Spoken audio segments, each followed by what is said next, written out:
Okay, let's get into this. Today's deep dive is all about committing to wearing a kilt daily. Yeah, this isn't your Saturday wedding wear. Exactly. We're Yeah. looking at the unwritten rules for making this a real lifestyle choice. Its style, its heritage. And we've got some great insight from someone who actually does this, a seasoned daily wearer. Mm-hmm. And what's really interesting is how they kind of boil it all down to three core pillars. It's not just cloth, right? Right. It's mindset, social interaction, and, well, practical mechanics. Confidence, engagement, and practicality. That's what they call it. And the hook, I think, is brilliant. It's like you got to walk in like you own the place. Yeah. But all that confidence kind of hinges on one tiny piece of metal. It's fascinating. It really is. So let's start with pillar one, confidence, the mindset piece. Because, I mean, a kilt demands way more presence than just, say, a loud shirt or something. Oh, absolutely. A kilt isn't neutral clothing. It carries, significant cultural weight, historical weight. So it's a high visibility choice, which means that rule, the walk around with your head high thing, is amplified massively. Right. If you hesitate, even for a second, if you look unsure. It looks like a costume. Exactly. Straight to costume. Or like you're trying too hard, maybe even a joke. Yeah, it flips the script. Yeah. Suddenly you're not just a person in a public space. You're like an ambassador for a whole tradition, whether you meant to be or not. And when you do stride in confidently, it just works. It looks like a natural part of who you are. That posture, it really sets the tone for every interaction you're going to have. It tells people, yep, this is me, this is normal. Which leads perfectly into the second pillar, engagement. Because you will get comments. You're basically a walking conversation starter. Totally. And the advice is you have to lean into that. Lean into the compliments. If you shrink away or look annoyed by the attention. You kill the confidence you just built up. Precisely. It shatters the whole image. So it's more than just mumbling thanks.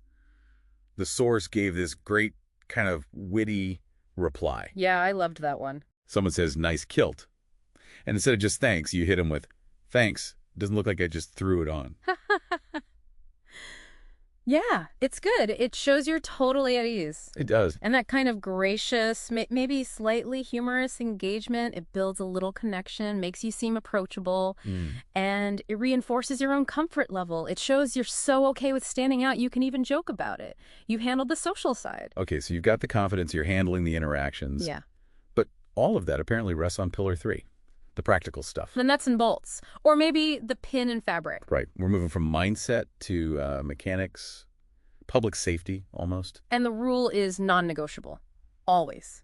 Pin. Yeah. Apron. Always. Like no exceptions. That's the advice. It Yeah. sounds basic, maybe just decorative to some people, but you see folks skipping it. Yeah. And the source is clear. It's Yeah. critical. Not just for, a gale force wind on a Scottish moor, but for everyday life. Okay, but hold on. If I'm just walking around the city, is a pin really that necessary? Isn't that more for really wild weather? See, that's the misconception. The pin isn't just optional bling, it's engineering. Its main job is ballast. Weight. Ballast. Yeah, it adds just enough weight to the corner of that front apron. It anchors it. Oh, okay. So think about sudden wind tunnels between buildings, or walking over a subway grate, even just climbing stairs quickly. Unexpected air currents. Right, those sudden gusts you get. Exactly. Without that little bit of weight, the apron can flip up unpredictably. And there goes all that rule number 1 confidence we talked about. Instantly gone. And the quote the source used for this, pretty unforgettable. Oh, yeah. Stark. The pin is, and I quote, the difference between modesty and twigs and berries everywhere. Okay, yeah, that paints a picture. You don't forget that. You really don't. It drives home the point.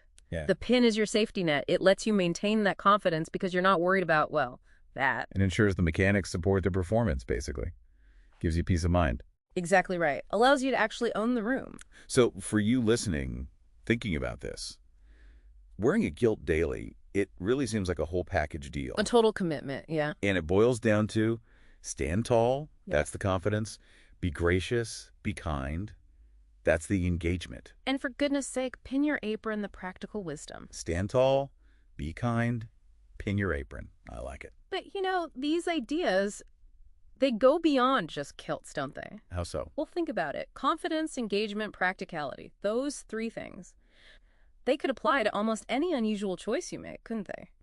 Yeah. Like a bold career move or a really out there hobby Or even just another unique style choice. Right. Approaching it with confidence, engaging positively with reactions, and making sure you've got the practical side sorted out so you don't metaphorically flash the world. Good point. Something to think about for sure. Whatever your kilt is, Find your pin. find your pin and own the room.